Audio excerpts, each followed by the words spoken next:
अमेरिकेत Elon Musk यांनी घेतली पंतप्रधान मोदी यांची भेट. मोदी आणि मस्क यांच्यात उद्योग, वृद्धी, व्यापार यावर झाली चर्चा. भारतासह सर्व देशांवर जशा तसे कर लादले जातील.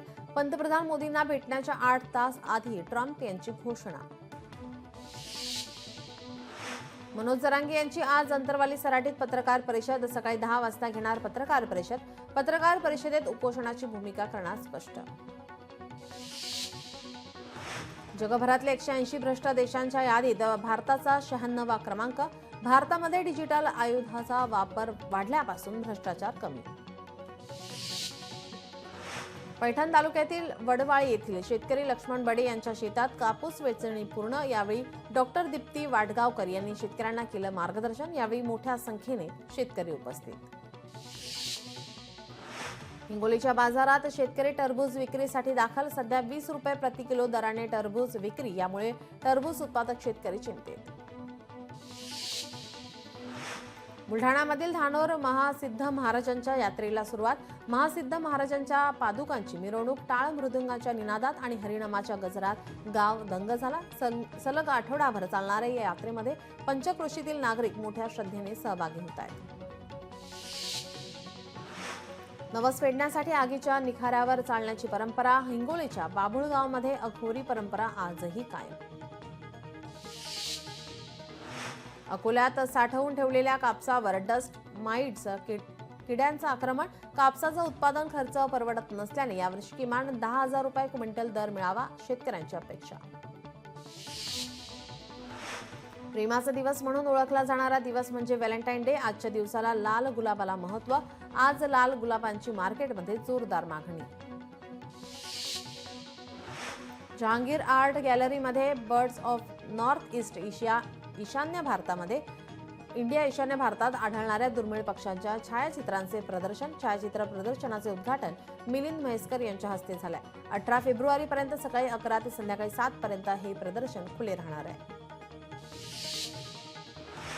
जमिनीच्या मालकी हक्कावरून शेतकरी आणि बिल्डरमध्ये वाद. कल्याण शीळ रस्त्यावरील नेकनीपाडा परिसरातील घटना.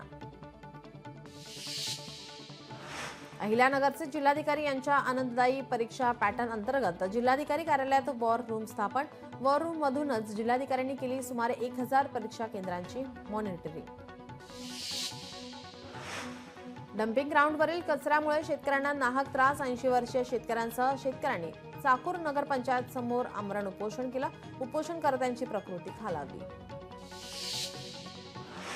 हिंगोलीच्या सेनगाव शहरात पालिकेच्या वतीनं अतिक्रमण हटाव मोहीम. मुख्य रस्त्यावर अतिक्रमण केल्याने प्रशासनाकडून करण्यात येते कारवाई. अचूक माहिती मिळवण्यासाठी आणि मनोरंजनाचे कार्यक्रम ऐकण्यासाठी 18व्या शतकापासून रेडिओचा वापर. सिडकोतील संजय पवार यांच्याकडे जुन्या काळातील दुर्मिळ रेडिओंचा संग्रह. संग्रहात 427 देश विदेशातील रेडिओ. नांदेडमधील महात्मा फुले प्राथमिक शाळेची आनंद नगरी उत्साहात साजरी. ज्यात चिमुकल्यांनी विविध खाद्यपदार्थांची दुकानं थाटली. विद्यार्थ्यांसह पालक शिक्षकांनीही घेतला खाद्यपदार्थांचा आस्वाद.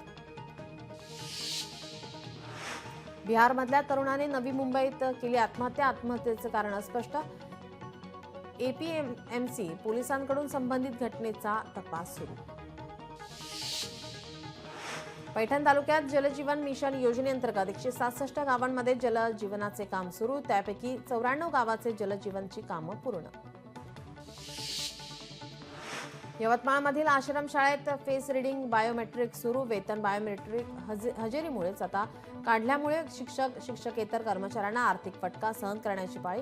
ऑफलाईन हजेरीद्वारेच वेतन अदा करावे या मागणीसाठी आश्रमशाळा शिक्षकेतर कर्मचाऱ्यांची जिल्हा कचेरीवर धडक देऊन जिल्हाधिकाऱ्यांना दिले निवेदन. हिंगोली जिल्ह्यातील सेनगाव शहरात पाणी टंचाईचा आढावा बैठक. जलजीवन मिशनची कामे बोगस झाल्याने नागरिक संतप्त. यामुळे आता आमदार तानाजी मुटकुळे यांनी अधिकाऱ्यांना पाणी टंचाईबाबत उपाययोजना करण्याच्या सूचना दिल्या. पाकिस्तानमध्ये यंदाच्या वर्षामध्ये पोलिओचा दुसरा रुग्ण आढळलाय. पहिला रुग्ण खैबर पख्तूनख्वामध्ये आढळल्यानंतर नवा रुग्ण सिंध प्रांतात आढळलाय.